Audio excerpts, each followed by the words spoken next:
La version finale du texte impose une durée de cotisation de 43 ans pour les travailleurs entrés précocement dans la vie active.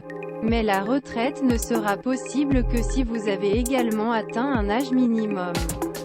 C'est l'une des mesures phares la réforme des retraites, le développement du système de carrière longue, qui permet aux travailleurs, entrés tôt dans la vie active, partir en retraite anticipée. Le texte compromis de la commission paritaire, sur lequel le gouvernement a engagé sa responsabilité jeudi 16 mars devant les députés, fixe à 43 ans la durée cotisation requise pour les personnes ayant commencé à travailler avant 21 ans. À l'issue de la réunion du CMP, plusieurs parlementaires se sont empressés de louer ce dispositif.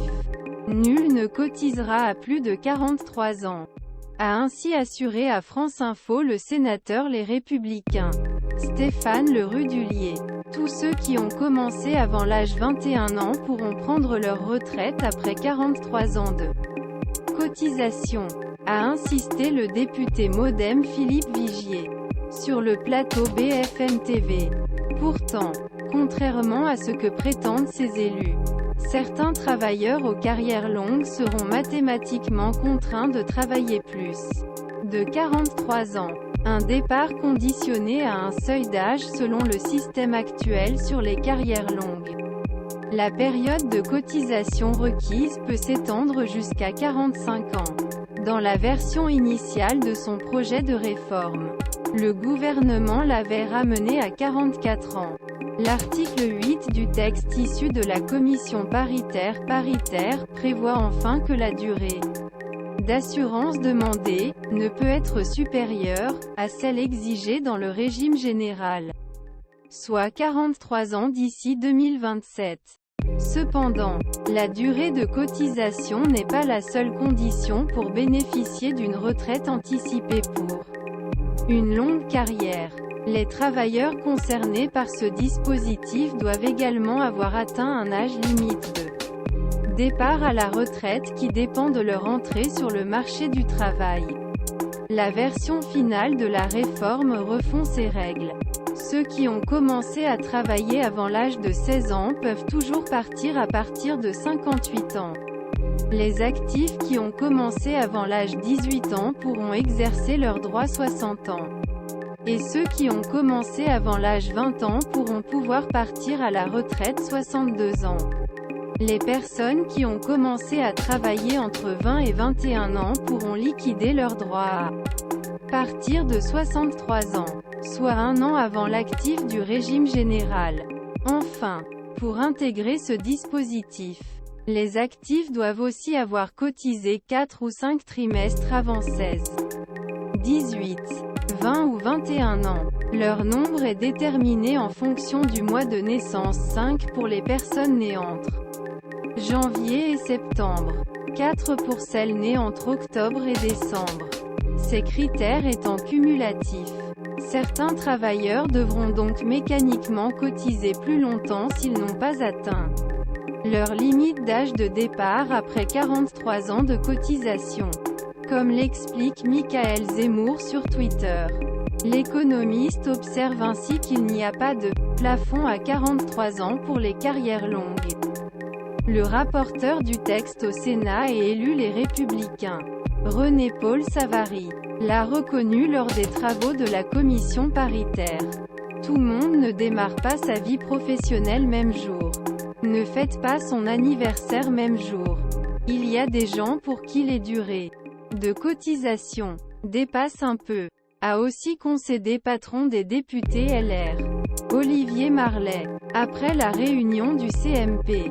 Un tel dispositif ne permet jamais faire coïncider précisément l'âge retraite et durée cotisation. René-Paul Savary, rapporteur du texte au Sénat dans le rapport commission paritaire sur réforme des retraites. Prenons l'exemple d'une personne qui a commencé à travailler juste après ses 18 ans.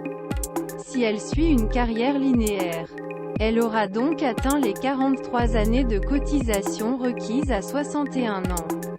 Mais elle devra attendre une année supplémentaire pour prendre sa retraite, puisque la limite d'âge de la retraite est fixée à 62 ans pour les travailleurs qui ont cotisé 4 ou 5 quarts avant leur 20e anniversaire.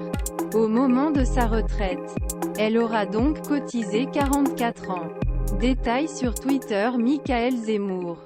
Le mois de naissance peut aussi avoir un impact sur la durée effectivement cotisée.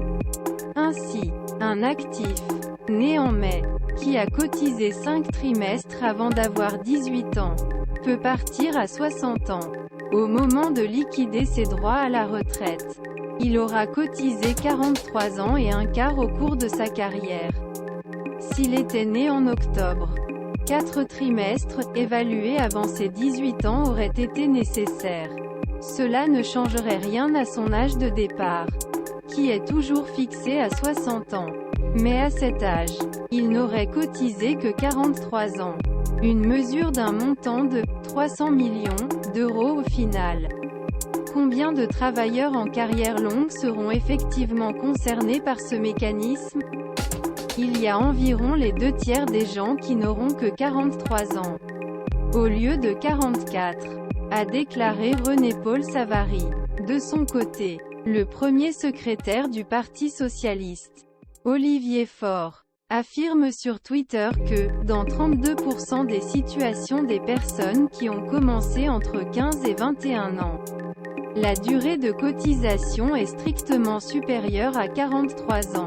Lors des travaux du CMP, le député PS Arthur Delaporte a ajouté que 8% ceux qui pourraient bénéficier de ce dispositif travailleront au-delà 44 ans.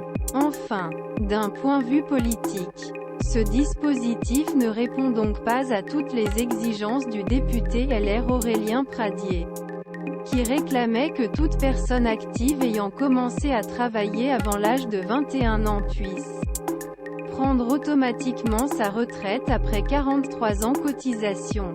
Il faut conserver les faits liés à l'âge, sous peine d'entraîner un coût prohibitif de 9 milliards d'euros. C'est défendu René-Paul Savary. Le plancher de 43 ans de cotisation retenu par le CMP est quantifié à 300 millions. Selon le sénateur.